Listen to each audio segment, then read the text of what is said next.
ಪಹಲ್ಗಾಮ್ ದಾಳಿ ಬಳಿಕ ಭಾರತ ಮತ್ತು ಪಾಕಿಸ್ತಾನದ ನಡುವೆ ಪರಿಸ್ಥಿತಿ ಉದ್ವಿಗ್ನಗೊಂಡಿದ್ದು, ಪಾಕಿಸ್ತಾನದಿಂದ ಸರಕುಗಳ ಆಮದು ಮತ್ತು ಪಾಕಿಸ್ತಾನಿ ಹಡಗುಗಳ ಪ್ರವೇಶದ ಮೇಲೆ ಭಾರತ ಶನಿವಾರ ನಿರ್ಬಂಧ ಹೇರಿತ್ತು. ಇದರ ಬೆನ್ನಲ್ಲೇ ಪಾಕಿಸ್ತಾನ ತಿರುಗೇಟು ನೀಡಿದ್ದು, ಭಾರತೀಯ ಧ್ವಜವಾಹಕ ನೌಕೆಗಳು ತನ್ನ ಬಂದರುಗಳನ್ನು ಬಳಸುವುದನ್ನು ನಿಷೇಧಿಸಿದೆ.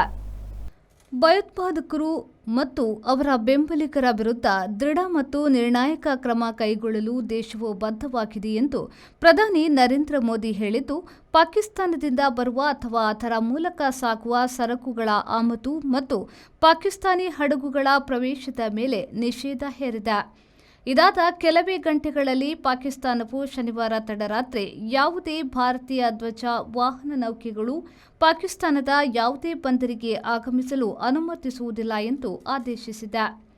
ನೆರೆಯ ರಾಷ್ಟ್ರದೊಂದಿಗಿನ ಕಡಲ ಪರಿಸ್ಥಿತಿಯ ಇತ್ತೀಚಿನ ಬೆಳವಣಿಗೆಯ ದೃಷ್ಟಿಯಿಂದ ಕಡಲ ಸಾರ್ವಭೌಮತ್ವ, ಆರ್ಥಿಕ ಹಿತಾಸಕ್ತಿ ಮತ್ತು ರಾಷ್ಟ್ರೀಯ ಭದ್ರತೆಯನ್ನು ಕಾಪಾಡುವ ಸಲುವಾಗಿ ಪಾಕಿಸ್ತಾನವು ತಕ್ಷಣದಿಂದ ಜಾರಿಗೆ ಬರುವಂತೆ ಈ ಕ್ರಮಗಳನ್ನು ಜಾರಿಗೊಳಿಸಿದೆ.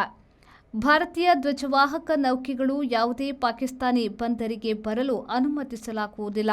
ಪಾಕಿಸ್ತಾನಿ ಧ್ವಜವಾಹಕ ನೌಕೆಗಳು ಯಾವುದೇ ಭಾರತೀಯ ಬಂದರಿಗೆ ತೆರಳುವುದಿಲ್ಲ. ಆದ್ಯತೆ ಮೇರೆಗೆ ವಿನಾಯಿತಿ ನಿರ್ಧರಿಸಲಾಗುತ್ತದೆ ಎಂದು ಪಾಕಿಸ್ತಾನದ ಕಡಲ ವ್ಯವಹಾರಗಳ ಸಚಿವಾಲಯದ ಬಂದರುಗಳು ಮತ್ತು ಹಡಗು ವಿಭಾಗವು ಆದೇಶವನ್ನು ಹೊರಡಿಸಿದೆ.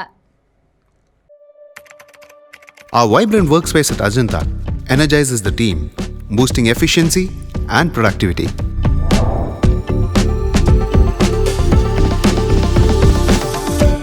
Well-designed modern conference space for important presentations with top-notch amenities, fueling our growth. We are ready to expand to Ashoka Business Center as our next upgrade. Invest in workspaces managed by Vertex. Invest smart. Invest in Mangaluru.